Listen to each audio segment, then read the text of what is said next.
Notre mobilité en Ile-de-France, et on vous reparle ce matin du trafic perturbé des trains sur la ligne U du Transilien, des dérangements jusqu'à vendredi inclus à cause d'un incident technique à Agnières-sur-Seine, ce qui impacte aussi la ligne L. Mais alors de quoi s'agit-il exactement? On en parle avec toi Jenna ce matin dans le Paris Scan. Quel est le problème de cette sous-station?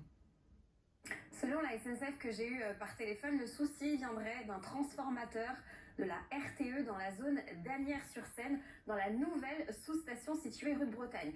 Habituellement, cette sous-station alimente deux lignes, la L qui passe par Agnières et la U qui n'y passe pas, mais dépend de l'énergie de la ville. À cause de cette panne électrique, cette sous-station n'est plus en capacité de fournir l'énergie nécessaire pour faire circuler l'ensemble des trains. Construite récemment, cette nouvelle sous-station rue de Bretagne à Agnières a été mise en service il y a seulement 6 mois pour s'adapter aux nouveaux trains, plus consommateurs en énergie, en clim ou encore en chauffage. Et malgré sa récente mise en route, la Covid-19 plus les aléas de chantier ont eu raison d'elle, ce qui impacte forcément près de 300 000 voyageurs et qui attire l'attention de la mairie d'Agnières. Écoutez.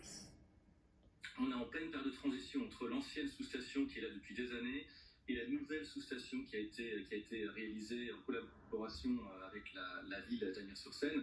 Alors c'est une œuvre unique, c'est une première en Europe, il me semble, c'était une œuvre de 11 millions d'euros de SNCF Réseau. La ligne L, c'est une ligne de 300 000 voyageurs. La ligne U, c'est un peu moins de voyageurs, mais c'est quand même conséquent. Donc du coup, on est très vigilant pour que justement cette date du 12 février soit effective pour remettre justement les Transiliens, le nombre de Transiliens à la normale. Pour assurer une partie des trains en circulation, l'alimentation électrique est partiellement reprise par l'ancienne station qui à terme va disparaître.